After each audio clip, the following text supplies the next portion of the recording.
Hello नमस्कार दोस्तों, मैं हेमंत साहू आपके सामने फिर से उपस्थित हूँ। आज जो हम चर्चा करने वाले हैं वो है हमारी स्पेस टेक्नोलॉजी का लास्ट पार्ट, और इस पार्ट में हम विभिन्न प्रकार के सैटेलाइट्स के बारे में चर्चा करेंगे जो कि हमारे लिए इम्पॉर्टेंट है। एज वेल एज इसमें हम लोग डिस्कस करेंगे कि कौन कौन से भारत ने अभी तक मिशन किए हैं और आने वाले समय में कौन कौन से मिशन होने वाले हैं। तो इसी भाग में आज सबसे पहले जो हम देखेंगे वो है आपका इनसैट और आईआरएस सैटेलाइट सिस्टम। ये क्या है, इसके बारे में आज हम लोग चर्चा करते हैं।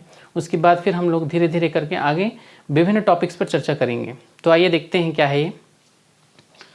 तो आप सबसे पहले देखते हैं हम लोग इनसैट या जीसैट को। इनसैट या जीसैट से क्या मतलब है? इनसैट या जीसैट मतलब इंडियन नेशनल सैटेलाइट या जियो साइनोक्रोनस सैटेलाइट। ठीक है, ये ऐसे सैटेलाइट है जिनका उपयोग हम लोग कहाँ करते हैं? संचार या मौसम संबंधी जानकारी इकट्ठा करने के लिए। ये देखिए, इसके अंतर्गत क्या आता है? संचार तथा मौसम उपग्रह। हमारे जितने भी संचार या मौसम उपग्रह है वो सब किसके नाम से जाने जाते हैं? इनसैट या जीसैट के नाम से जाने जाते हैं। अगर आप देखेंगे इनको हम लोग कौन सी कक्षा में स्थापित करते हैं, हमने विभिन्न कक्षाओं की चर्चा की है प्रीवियस लेक्चर में। तो आप जाएंगे कि इनसैट या जीसैट जो है वो आपका जियो साइनोक्रोनस ऑर्बिट या जियो अर्थ ऑर्बिट, जिसको हम जियो स्टेशनरी ऑर्बिट के नाम से भी जानते हैं। ये क्या है? जियो अर्थ ऑर्बिट या जियो स्टेशनरी ऑर्बिट, और ये क्या है? जियो साइनोक्रोनस ऑर्बिट। तो इन कक्षाओं में हम क्या करते हैं?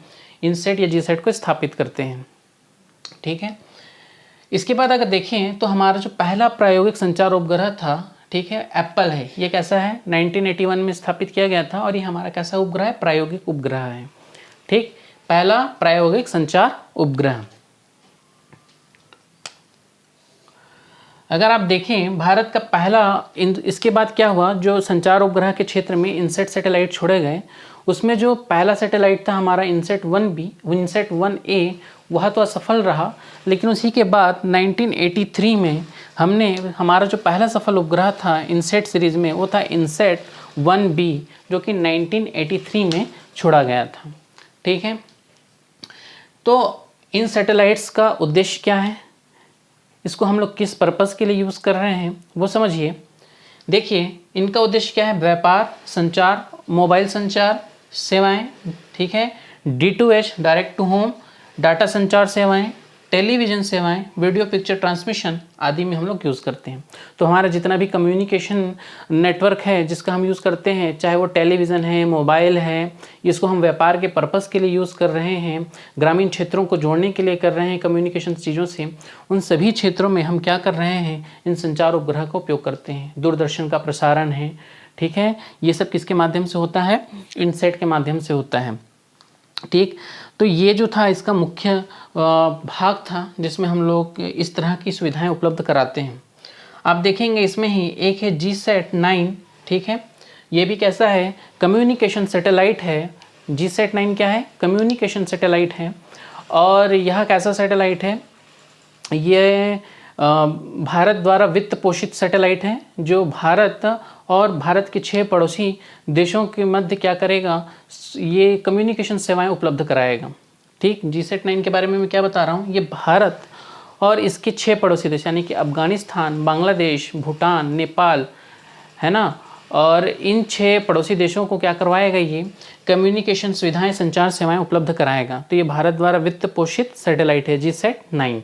इसको याद रखेंगे, जीसैट 9 भारत द्वारा वित्त पोषित सैटेलाइट है। इसके बाद आप देखिए एक सैटेलाइट है मेटासेट, या जिसको हम किस नाम से जानते हैं? कल्पना 1, जो कि कल्पना चावला के नाम पर कल्पना चावला के नाम पर इसको नाम दिया गया है। मेटासेट को ही कल्पना 1 के नाम से जाना जाता है। ये कहाँ पर स्थापित है? अगर ये दोनों सैटेलाइट को आप देखें, जीसैट 9 को और आपका कल्पना 1 को, तो ये दोनों जियो अर्थ ऑर्बिट यानी कि जियो स्टेशनरी ऑर्बिट में स्थापित हैं। ठीक, इस मेटासेट का क्या काम है कल्पना का? तो ये मौसम संबंधी सूचनाएं प्रोवाइड करवाता है। कौन सा? मेटासेट या कल्पना। तो जीसैट 9 हमारे द्वारा वित्त पोषित है और भारत और उसके 6 पड़ोसी देशों को ये क्या करवाएगा? सूचनाएं उपलब्ध कराता है।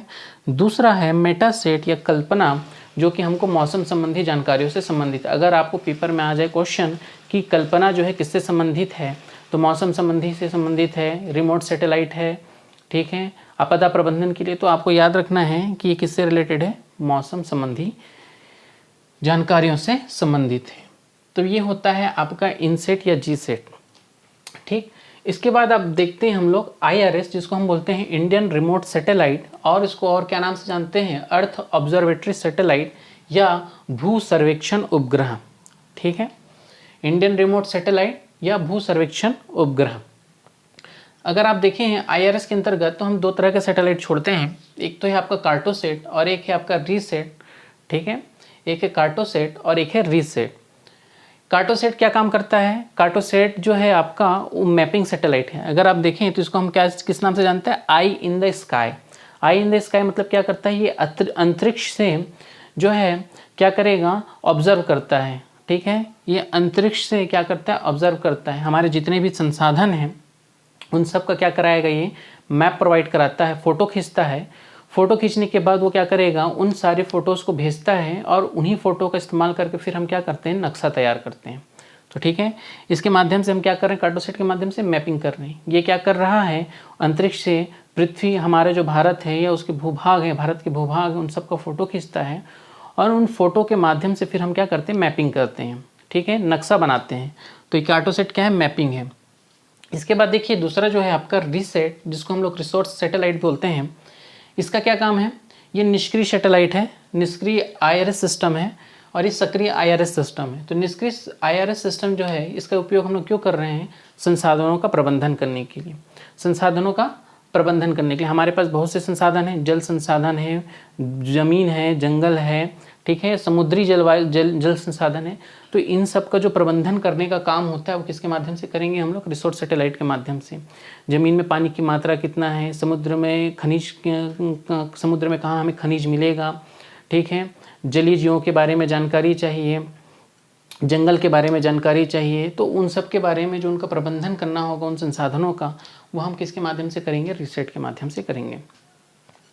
इसके बाद देखिए हमने जो सबसे पहला IRS का यूज़ किया था, IRS सिस्टम को, वो था 1970 के दशक में। किस लिए यूज़ किया था, तो नारियल पेड़ की जड़ें सूख रही थी, तो उसके बारे में वो किस कारण से सूख रहा है ये पता लगाने के लिए हमने इंडियन रिमोट सैटेलाइट का यूज़ किया था।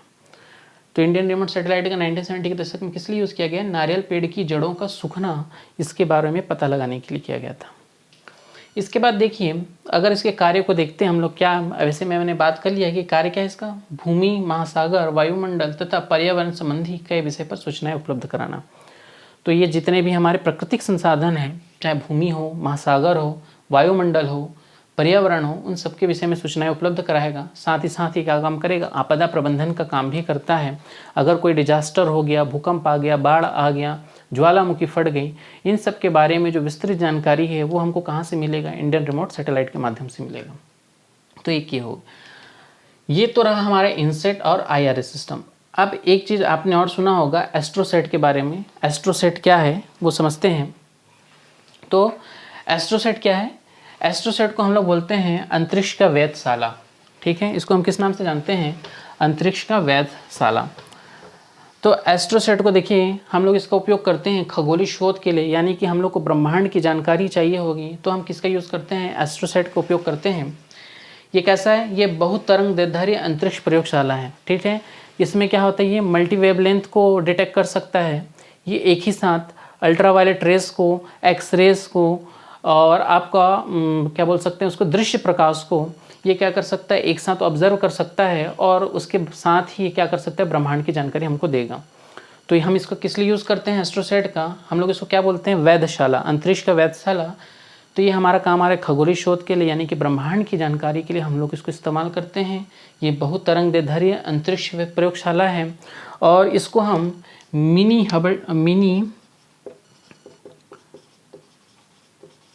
हबल टेलीस्कोप भी कहते हैं।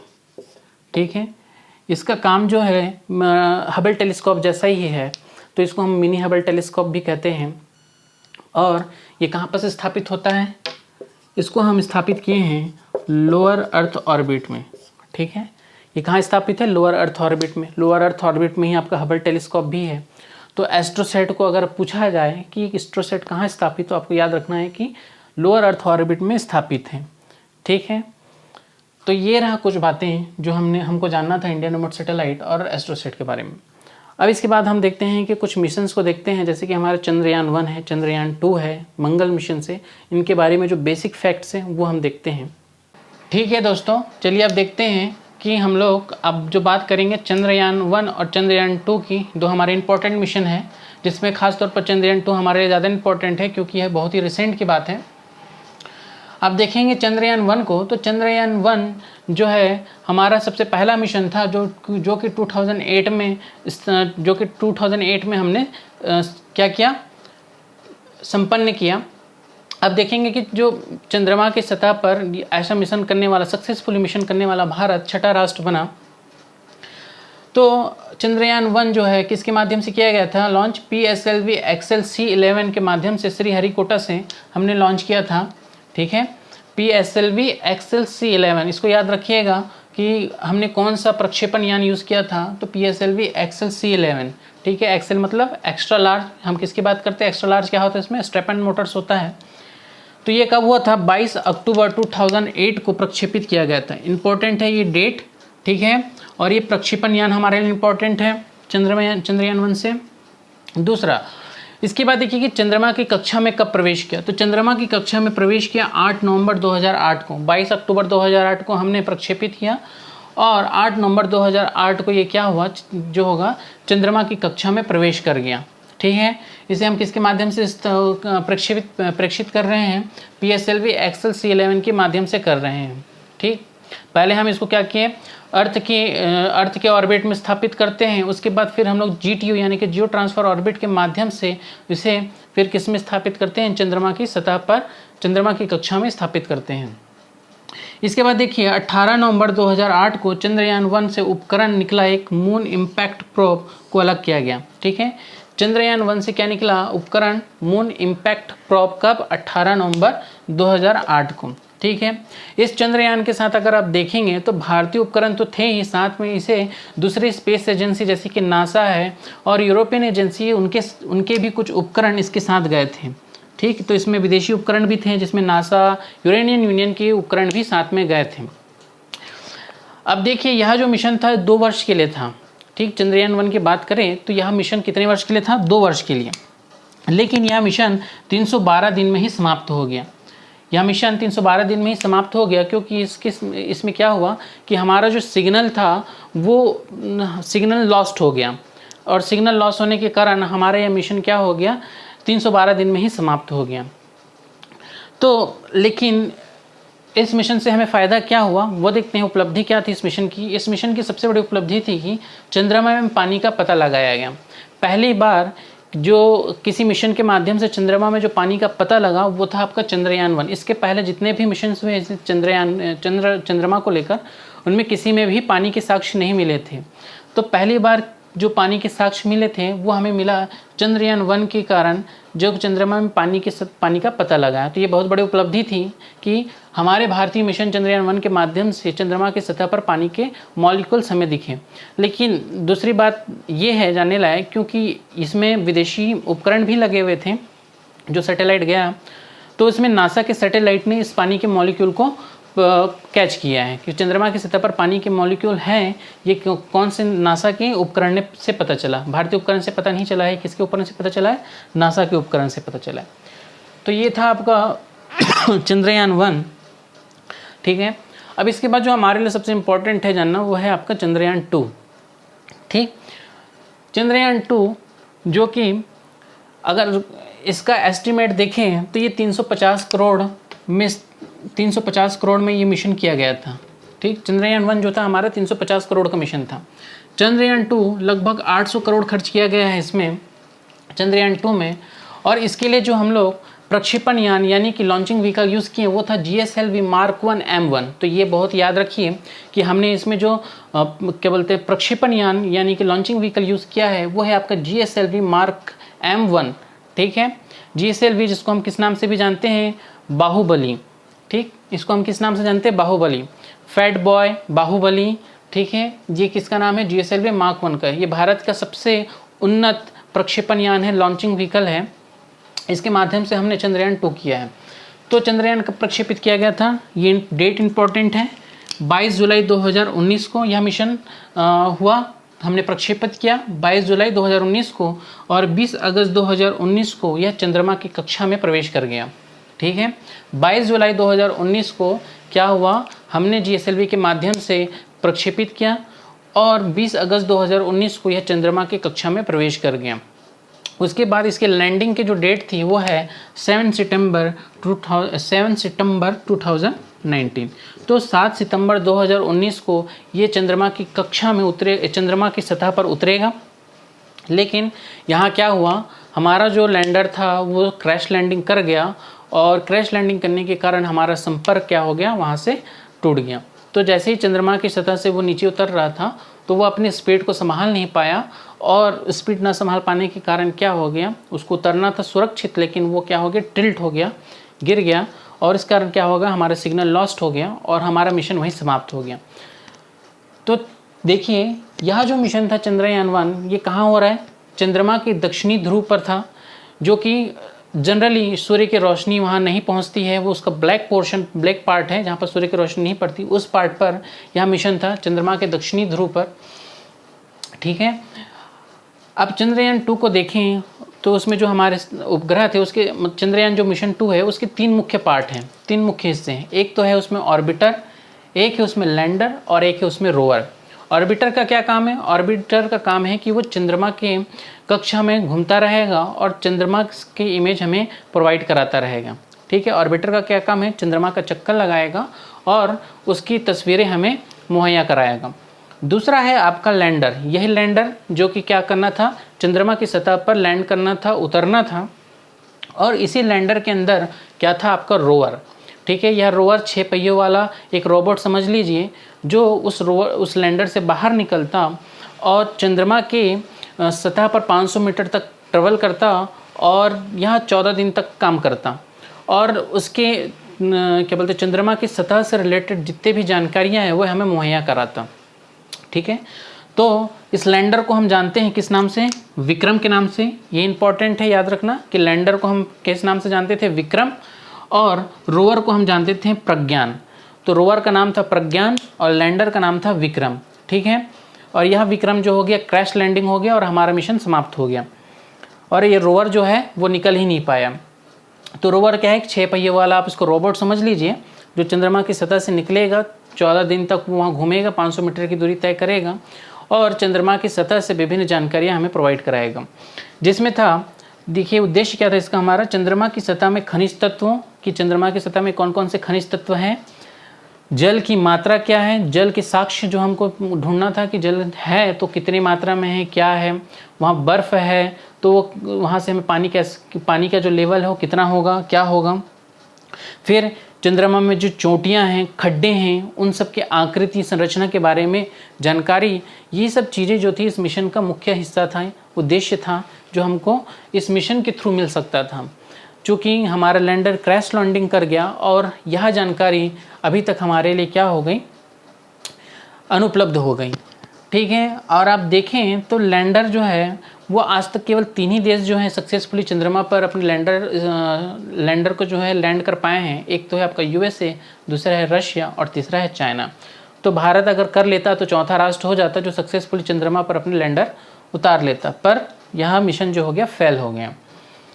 तो ये कुछ मुख्य बातें थी चंद्रयान 1 और चंद्रयान 2 से जो हमको याद रखना है। एक तो इसकी डेट याद रखनी है कि 22 जुलाई 2019 को प्रक्षेपित किया गया था और उसकी कक्षा में प्रवेश किया 20 अगस्त 2019 को, और लैंडर जो है 7 सितंबर 2019 को लैंड कर। दूसरी बात, इसमें से हम किससे प्रक्षेपित कर रहे हैं, GSLV Mark 1 M1 से इसको प्रक्षेपित कर रहे हैं, जिसको हम बाहुबली के नाम से जानते हैं। और यह मिशन जो था दक्षिणी ध्रुव पर था चंद्रमा के, वो याद रखना है। फिर लैंडर को हम विक्रम के नाम से जानते हैं, रोवर को प्रज्ञान के नाम से जानते हैं, ये याद रखना है। ठीक है, और चंद्रयान 1 में क्या याद रखना है हमको, कौन सा हम लॉन्चिंग व्हीकल यूज़ किए हैं, उसके प्रक्षेपण का डेट कौन सा है। ठीक है, और इस उपग्रह का और इस चंद्रयान मिशन का 1 मिशन का से हमें क्या बेनिफिट हुआ वो याद रखना है। ठीक है, तो ये था आपका चंद्रयान 1 और चंद्रयान 2। अब हम देखते हैं Indian regional navigation satellite system को कि वो क्या है।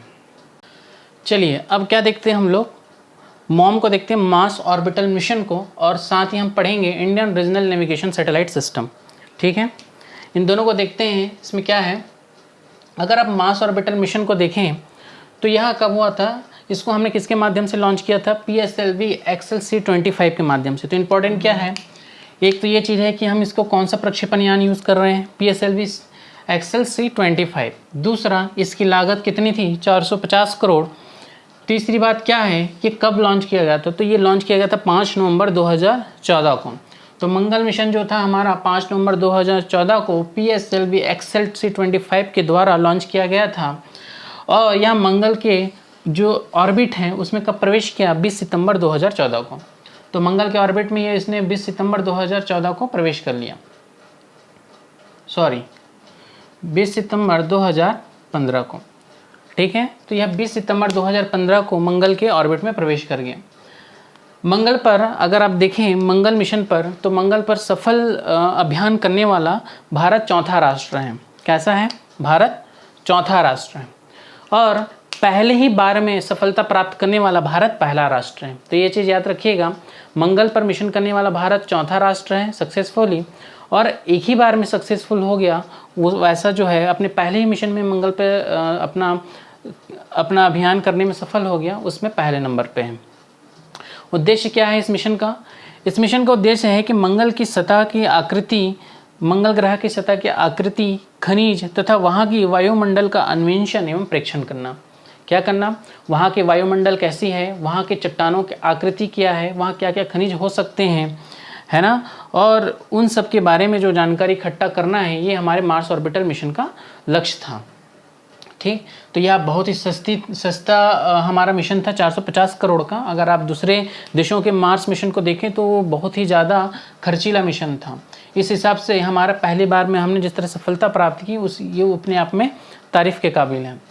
ठीक है, ये मार्स ऑर्बिटर मिशन था जिसमें कुछ मुख्य बातें आपको याद रखनी है। एक तो इसके लॉन्च कब किया गया, कौन सा लॉन्चिंग व्हीकल यूज़ किया गया, उसके ऑर्बिट में कब प्रवेश किया गया, और यह जो है करने वाला भारत कौन सा राष्ट्र है, ये सब बातें याद रखिएगा। दूसरा है हम जो पढ़ने वाले हैं वो है IRNSS, Indian regional navigation satellite system. ये क्या है, Indian regional navigation satellite system, जिसको हम लोग एक दूसरे नाम से भी जानते हैं, नाविक के नाम से, जिसका मतलब होता है navigation with Indian constellations, navigation with Indian constellations. प्रधानमंत्री मोदी ने इसे क्या क्या है, नाविक नाम दिया है, मछुआरों को समर्पित करते हुए, देश के मछुआरों को समर्पित करते हुए इसे क्या नाम दिया है, नाविक। ठीक, अगर आप देखें इंडियन रीजनल नेविगेशन सैटेलाइट को, तो आप पाएंगे कि इसमें हम टोटल 7 सैटेलाइट छोड़ रहे हैं। ठीक है, इसमें हम कितना सैटेलाइट छोड़ रहे हैं, टोटल 7, जिसमें से 3 सैटेलाइट जो है आपका जियो अर्थ ऑर्बिट यानी कि जियो स्टेशनरी ऑर्बिट पे होंगे, और 4 जो होंगे आपकी जियो साइनोक्रोनस ऑर्बिट पे स्थापित होंगे। तो इस मिशन में हम कितने सैटेलाइट छोड़ रहे हैं, टोटल 7, है ना। छोड़ तो हम 9, इस मिशन में हम टोटल 9 सैटेलाइट लॉन्च किए हैं, जिसमें से हमारे काम के कितने सैटेलाइट है, 7। तो जिसमें से 3 सैटेलाइट जो होंगे जियो अर्थ ऑर्बिट पे होंगे, और 4 जो होंगे जियो साइनोक्रोनस ऑर्बिट पे स्थापित होंगे। किसी भी नेविगेशन सैटेलाइट सिस्टम के लिए कम से कम 4 सैटेलाइट की आवश्यकता होती है। मैं रीजनल की बात कर रहा हूँ। अगर आपको रीजनल हमको कवर करना है रीजनल पे, तो हमको मिनिमम 4 सैटेलाइट की आवश्यकता होती है। ठीक है, ये कैसा सैटेलाइट सिस्टम है, हमारा रीजनल सैटेलाइट सिस्टम है। ठीक, तो किसी भी रीजनल नेविगेशन के लिए हमको कम से कम एटलीस्ट 4 सैटेलाइट की आवश्यकता होती है। अगर आप ग्लोबल सैटेलाइट की बात करें, जैसे कि हमारा GPS है, जिसको हम क्या बोलते हैं, ग्लोबल पोजिशनिंग सिस्टम, या ग्लोनोस है, तो इनके लिए क्या चाहिए, कम से कम आपको 24 सैटेलाइट की आवश्यकता होती है। कितने सैटेलाइट की, 24 सैटेलाइट की, क्योंकि ये पूरे ग्लोब को यानी कि पूरे अर्थ को कवर कर रहे होते हैं। और हमारा जो नेविगेशन सिस्टम है, वो नौवहन प्रणाली है, वो किस पे आधारित है, भारत और उसके आसपास के 1500 किलोमीटर तक के रेंज को कवर करेगा। ठीक है, ये कहाँ तक कवर कर रहा है, भारत प्लस 1500 किलोमीटर। ठीक है, उसके आसपास के 1500 किलोमीटर तक के रेंज को कवर करेगा, इसलिए हम इसको क्या बोल रहे हैं, रीजनल नेविगेशन बोल रहे हैं। ठीक है, ग्लोबल के लिए कितना चाहिए, 24 सैटेलाइट चाहिए, जो कि विभिन्न एक्सिस पे और विभिन्न कक्षाओं पे स्थापित किया जाता है। अगर आप देखें GPS, ग्लोनोस, है ना, और जो भी विभिन्न ग्लोबल सैटेलाइट्स हैं, नेविगेशन सैटेलाइट्स हैं, उनके लिए कितना चाहिए, 24 सैटेलाइट्स चाहिए, और वो जनरली कहाँ आपके स्थापित होते हैं, मियो में, मीडियम अर्थ ऑर्बिट में स्थापित किए जाते हैं 20,200 किलोमीटर की ऊंचाई पर।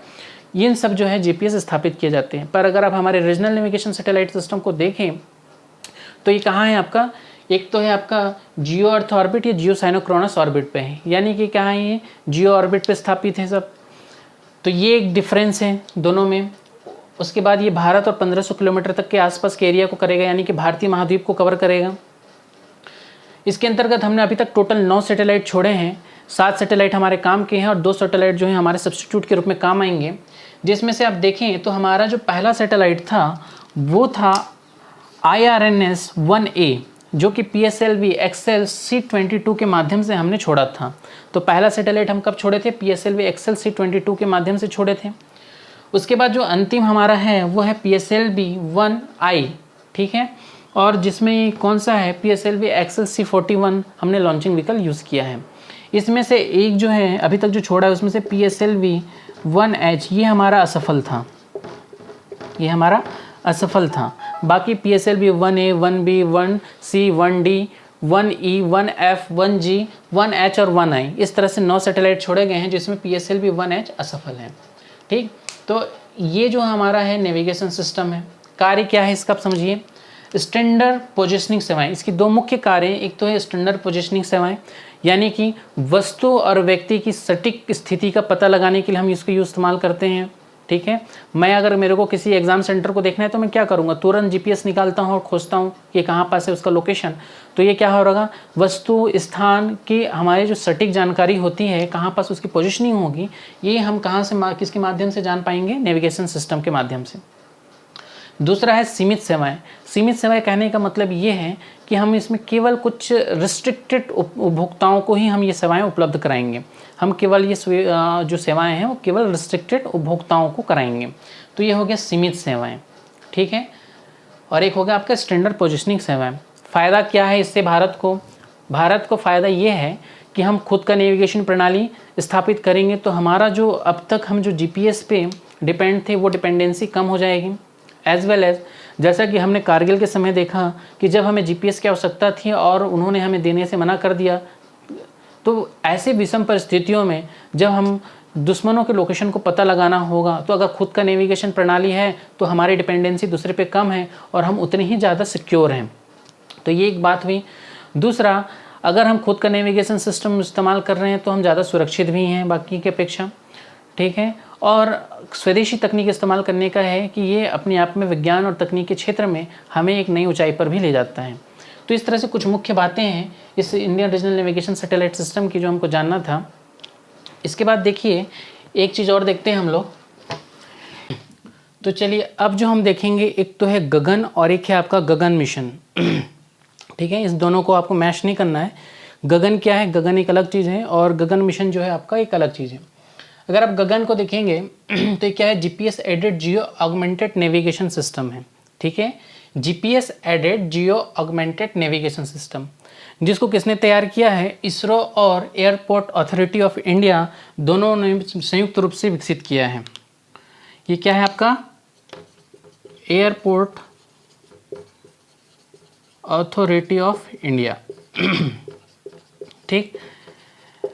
तो गगन क्या है आपका, इसरो और एएआई यानी कि एयरपोर्ट अथॉरिटी ऑफ इंडिया द्वारा विकसित किया गया है। और ये क्या है, उपग्रह आधारित हवाई यातायात संचालन तंत्र है। ये क्या है आपका, उपग्रह आधारित हवाई यातायात संचालन तंत्र, यानी कि हम यहाँ जो है हवाई यातायात को सैटेलाइट के माध्यम से कंट्रोल करते हैं। कोई प्लेन अगर लैंड हो रहा है या टेक ऑफ हो रहा है तो उसको जो सिग्नल दिया जाएगा वो हम क्या कर रहे हैं, उसी को जीपीएस करने के लिए, उसको नेविगेट करने के लिए हमने इस तंत्र को विकसित किया है। कौन सा, गगन को, है ना। तो भारतीय क्षेत्र में जब भी कोई विमान लैंड कर रहा है, टेक ऑफ कर रहा है, तो उसकी जो पोजीशनिंग है, तो रनवे कहाँ पर है, कितने दूर पे है, इन सब का जो नेविगेशन होगा वो किसके माध्यम से होगा, गगन के माध्यम से होगा। तो ये इसरो और एयरपोर्ट अथॉरिटी द्वारा विकसित है। उपग्रह आधारित हवाई यातायात संचार तंत्र है। अगर इसमें क्या होगा, मान लीजिए आपका अगर लैंड से जो सिग्नल आता है वो नहीं दे पाया गया तो क्या होगा, डायरेक्ट आपको सैटेलाइट से सिग्नल जाएगा पायलट को और उसके माध्यम से फिर वो नेविगेट करके क्या कर सकता है, या विमान को सफलतापूर्वक उतार सकता है। ठीक है, ये क्या है? SBS satellite based navigation system. ठीक है, अगर आप देखें तो अमेरिका में इसी तरह का है, वास करके वाइड एरिया ऑगमेंटेड सिस्टम है। ठीक, अगर यूरोपियन यूनियन में देखें तो इग्नोस है, तो वो भी क्या है? ऐसे ही टाइप का नेविगेशन सिस्टम है। तो भारत में गगन क्या है? याद रखना, गगन जो है वो क्या है? आपका उपग्रह आधारित सैटेलाइट बेस्ड नेविगेशन सिस्टम है, जो हवाई जहाज को सफलतापूर्वक लैंडिंग करने, टेक ऑफ करने, उसकी पोजीशनिंग करने के लिए इस्तेमाल किया जाता है। तो ये था आपका गगन। अब एक जो हमारा नया टर्म आ रहा है वो है गगन मिशन, जो कि हमारा आगामी 2020 का मिशन है, 2022 का मिशन है। बहुत ही प्रेस्टिजियस मिशन है ये। तो इस मिशन की देखते हैं चर्चा। तो गगनयान मिशन में आप देखेंगे तो यहाँ जो हो रहा है, आप 10,000 करोड़ रुपए की राशि खर्च कर रहे हैं। ठीक है, ये हमारा कैसा मिशन है? मैन मिशन है, जिनको अंतरिक्ष में ले जाना है। और कितने मेंबर जाएंगे? 3 मेंबर जाएंगे। ठीक है, और इनका जो प्रशिक्षण होगा वो इंडियन एयरफोर्स के द्वारा होगा। इनका प्रशिक्षण इंडियन एयरफोर्स के द्वारा होगा। और अभी ये कुछ कंट्रीज़ में भी प्रशिक्षण ले रहे हैं उस चीज़ का, जैसे कि रशिया और फ्रांस में भी इनका प्रशिक्षण होगा। लेकिन जो चयन होगा इनका कि तो वो कौन करेगा? इंडियन एयरफोर्स करेगा। कब तक का मिशन है? 2022 तक का मिशन है। ठीक है, इससे पहले 2 टेस्टिंग फ्लाइट्स किए जाएंगे, जो कि अनमैन्ड मिशन होगा, जिसमें कोई मानव नहीं होगा। उसके बाद ही क्या होगा? ये मैन्ड मिशन होगा। ठीक, उसके बाद अगर देखा जाए तो ये हमारा जो आप देखें स्पेस स्टेशन जो होते हैं वो लोअर अर्थ ऑर्बिट पे होते हैं। आपने पढ़ा है, मैंने पढ़ाया है कि जो होते हैं स्पेस स्टेशन कहाँ बने होते हैं? लोअर अर्थ ऑर्बिट में होते हैं। पृथ्वी की सतह से 400 किलोमीटर 600 किलोमीटर के रेंज पे हम स्पेस स्टेशन बनाते हैं, जिसमें कई देशों के स्पेस स्टेशन है, जैसे अमेरिका के हैं, चाइना के हैं, रशिया के हैं। ठीक है, और एक इंटरनेशनल स्पेस स्टेशन है जो कई देशों के हैं। तो उस स्पेस स्टेशन पे ये जाएंगे वहाँ पास। ठीक है, ये क्या है? उस ऊंचाई पर जाएंगे और 7 दिन वहाँ रहकर आएंगे। ठीक है, ये 7 डेज़ का मिशन है, 7 दिन उनको रहना है वहाँ। इसके लिए कुछ और व्यवस्थाएं की गई है, जैसा कि ह्यूमन स्पेस फ्लाइट सेंटर बनाया गया है। भारत में ह्यूमन स्पेस फ्लाइट सेंटर बनाया गया है। ये इंपॉर्टेंट है जानना, क्योंकि गगनयान मिशन हमारा रिसेंट का मिशन है, होने वाला मिशन है, बहुत ही प्रेस्टिजियस मिशन है। तो उसमें एक महत्वपूर्ण संस्थान का नाम आ रहा है ह्यूमन स्पेस फ्लाइट सेंटर, जो कि इस मिशन में हेल्प करने के लिए उसको बनाया गया है। ठीक है, गगनयान मिशन को हेल्प करने के लिए ही ह्यूमन स्पेस फ्लाइट सेंटर बनाया गया है। इसका हेडक्वार्टर कहाँ है वो याद रखिए, बेंगलोर में। क्योंकि हेडक्वार्टर से रिलेटेड बहुत क्वेश्चन आते हैं, तो याद रखिएगा इसका हेडक्वार्टर है बेंगलोर में। और सबसे इंपॉर्टेंट है, इसका जो हेड है वो है एस उनपी कृष्णन नायर। ठीक है, NS उनपी कृष्णन नायर। तो N उनपी कृष्णन नायर जो है वो ह्यूमन स्पेस सेंटर के हेड हैं। अगर आप बोलेंगे कि के शिवान है तो गलत हो जाएगा, इसलिए याद रखिए S उनपी कृष्णन नायर जो है इसके कौन है? हेड है। इसका जब उद्घाटन हुआ था तब कौन आया था? के कस्तूरिरंगन और के शिवान दोनों ने इसका उद्घाटन किया था। के कस्तूरिरंगन कौन है? हमारे पूर्व इसरो अध्यक्ष हैं। और हाल ही में अगर आपने शिक्षा नीति पढ़ी होगी तो शिक्षा नीति को भी उन्होंने हेड किया है। तो उसके बाद अगर देखें तो ये 3 क्रू मेंबर का वाला हमारा मिशन है, जिसको हम किस नाम से जानते हैं? वयोमनॉट्स। ठीक, ये भी इंपॉर्टेंट है कि इसको हम किस नाम से जानते हैं? वयोमनॉट्स। ठीक, जैसे कि अमेरिका में जो अंतरिक्ष यात्री होते हैं उनको हम बोलते हैं एस्ट्रोनॉट्स। ठीक, रशिया में होता है कॉस्मोनॉट्स। ठीक, चाइना में कुछ अलग नाम से जानते हैं, वैसे ही भारत में जो होंगे उनको बोलेंगे वयोमोनॉट्स। ठीक, उसको क्या बोलेंगे? वयोमनॉट्स। और इनका जो ड्रेसअप होगा, जो इनके सूट होंगे वो कौन से कलर के होंगे? ऑरेंज कलर के। ये भी याद रखिए कि ये जो सूट पहनने वाले हैं उसका कलर होगा ऑरेंज। तो ये अब तक की बातें रही हमारी गगन और गगनयान मिशन की। और भी बहुत सारी छोटी छोटी बातें हैं जो है, अब बाकी मेन पॉइंट हमने कवर कर लिया है। एक चीज़ और याद रखिएगा कि भारत का जो विश्व का जो सबसे हल्का सैटेलाइट है वो है आपका क्लामसैट। विश्व का सबसे लाइटेस्ट सैटेलाइट जो है वो है क्लामसैट, जो 1.25 किलो के आसपास का है। तो वो याद रखिएगा कि क्लामसैट जो है सबसे हल्का सैटेलाइट है। ठीक, एडुसेट है सैटेलाइट, जो कि एजुकेशन पर्पस के लिए यूज़ होता है। तो इस तरह के बहुत सारे सैटेलाइट्स हैं, छोटे छोटे हैं, जो कि इंपॉर्टेंट हैं। हमने मेन चीज़ों पे बात कर लिया है। तो बस आज के लिए इतना ही रखते हैं। बाकी आगे नेक्स्ट लेक्चर में हम कुछ इंटरेस्टिंग टॉपिक के साथ आएंगे। ठीक है, धन्यवाद।